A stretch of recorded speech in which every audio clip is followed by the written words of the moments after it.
kesempatan kali ini kita akan membahas tentang konsep pendidik dalam perspektif pendidikan Islam. Jadi, siapakah yang dinamakan pendidik dalam perspektif pendidikan Islam? Terkait dengan hal ini ada beberapa terminologi yang sering digunakan untuk menyebut pendidik dalam pendidikan Islam. Siapa saja? Sebelum itu, kita akan menjelaskan tentang definisi pendidik. Dijelaskan di sini bahwa Muhammad Fadil Jamil menjelaskan pendidik adalah orang yang mengarahkan manusia kehidupan yang lebih baik kepada kehidupan yang lebih baik sehingga terangkat derajat kemanusiaan sesuai dengan kemampuan dasar yang dimiliki oleh manusia. Dan selanjutnya, Ibu Zakiyah Darajat juga menjelaskan bahwa pendidik adalah individu yang akan memenuhi kebutuhan pengetahuan, sikap, dan tingkah laku peserta didik. Berikutnya,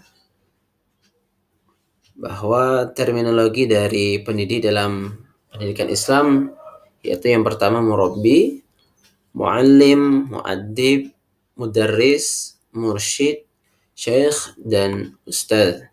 Ini beberapa terminologi yang sering digunakan untuk menyebut guru atau pendidik dalam pendidikan Islam. Yang pertama, terminologi muallim bermakna bahwa pendidik harus merupakan sosok yang alimun.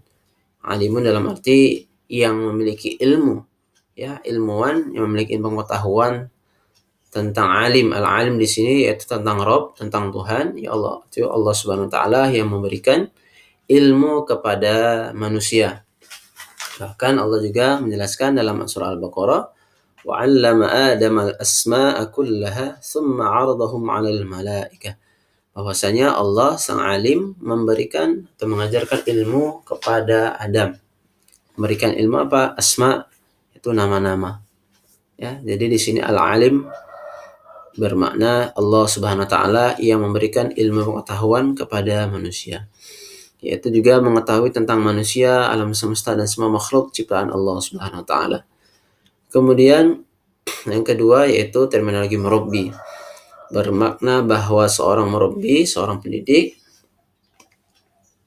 harus merupakan sosok yang memiliki sifat rabbani, yang mana diberikan bagi orang-orang yang bijaksana yang terpelajar dalam bidang pengetahuan tentang Rabb. Insya Allah akan dijelaskan pada slide berikutnya tentang sifat rabbani.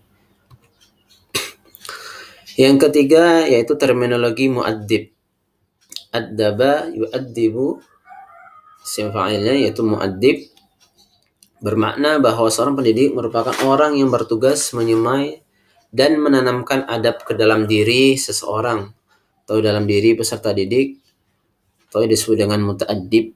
Itu sebelum mengajarkan adab kepada peserta didik, maka diawali dari guru yang harus memiliki adab yang baik sehingga ia mampu mendisiplinkan dirinya, dalam arti mendisiplinkan akhlaknya, adabnya dengan yang baik, dengan adab yang baik. Kemudian ia ajarkan adab-adab yang baik kepada peserta didiknya. Selanjutnya yaitu terminologi mursyid, yang mana ini sering disebut di lingkungan tharikat atau lingkungan pembelajaran tasawuf, ya.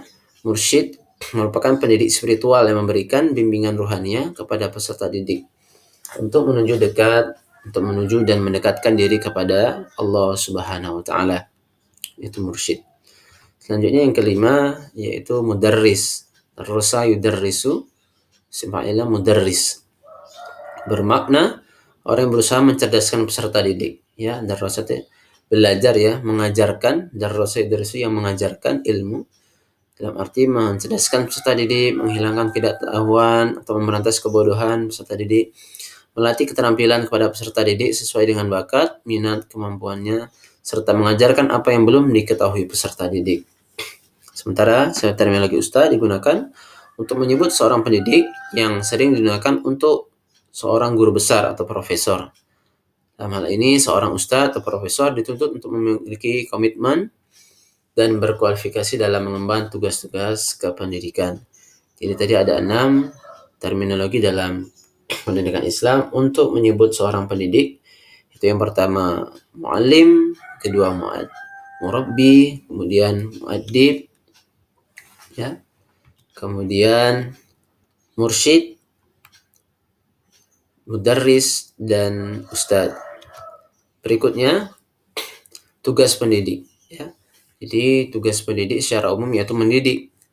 Namun dijelaskan lebih lanjut adalah Sananggulung bahwa mendidik dalam aktivitas mendidik itu tercakup di dalamnya mengajar, melatih, membimbing, mengarahkan, memberi dorongan, memuji, memberi contoh atau keteladanan, membiasakan, bahkan memberi hadiah dan hukuman. Beranjak dari hal ini, maka tugas pendidik bukan sekedar hanya menyampaikan ilmu, transfer of knowledge kepada siswa. Bahwasanya siswanya pintar, cerdas, kemudian tugasnya selesai, tidak. Akan tetapi di luar dari tugasnya menyampaikan pembelajaran, menyampaikan ilmu, juga guru memiliki tanggung jawab besar untuk memotivasi, menggerakkan, memberikan penguatan, dan juga memfasilitasi proses pembelajaran secara maksimal.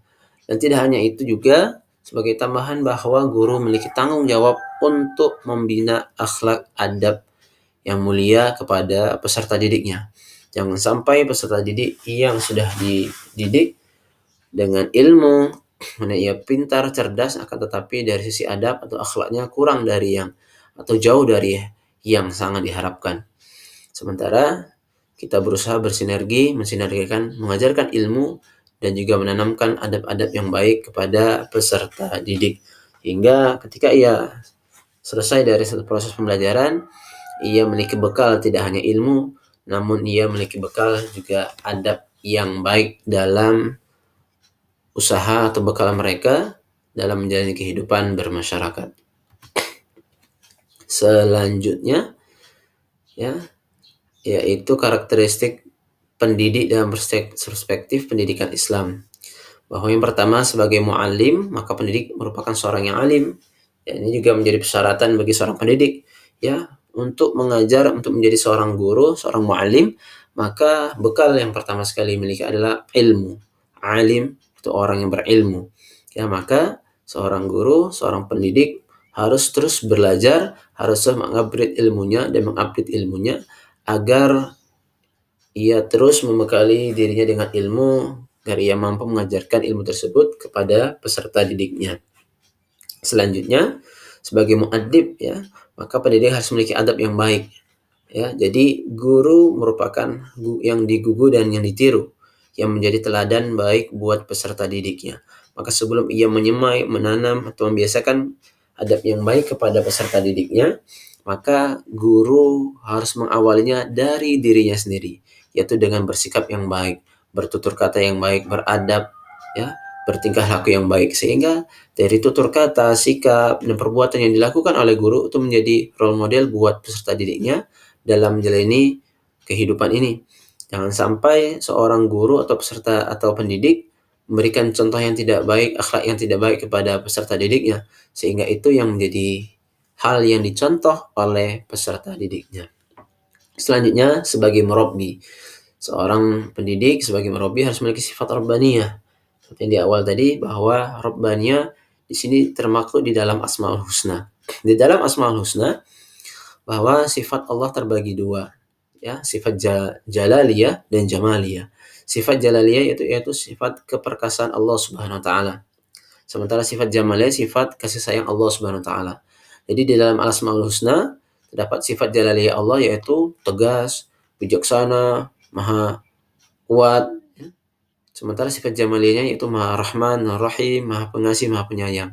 Ya, berarti di dalam implementasi pengajaran di dalam kelas, setiap guru harus menjadi murabbi dalam arti satu saat ia memiliki sifat ketegasan kepada peserta didiknya, dan di sisi lain pada saat yang lain ia harus memiliki sifat kasih sayang yang luar biasa seperti kasih sayang Allah kepada hamba-hambanya. Selanjutnya, selain dari ilmu, adab, dan memiliki sifat rabbaniyah, seorang guru juga memiliki sifat atau bersikap ikhlas, sabar dan jujur. Sehingga dengan ikhlasan, kesabaran, dan kejujurannya, ia mengajarkan ilmu kepada peserta didiknya, menanamkan adab yang baik pada peserta didiknya dengan keikhlasan. sehingga ilmu yang diberikan tersebut dapat dipahami oleh peserta didik dan dapat diamalkan dengan baik oleh peserta didik. Jangan sampai seorang guru yang mengajarkan ilmu, namun dalam hatinya merasa tidak ikhlas, bahkan tidak sabar dalam mengajar. Sementara kita mengetahui bahwa di dalam kelas begitu banyak beragam karakteristik peserta didik, ya, sehingga guru harus bersabar dalam mendidik setiap peserta didiknya.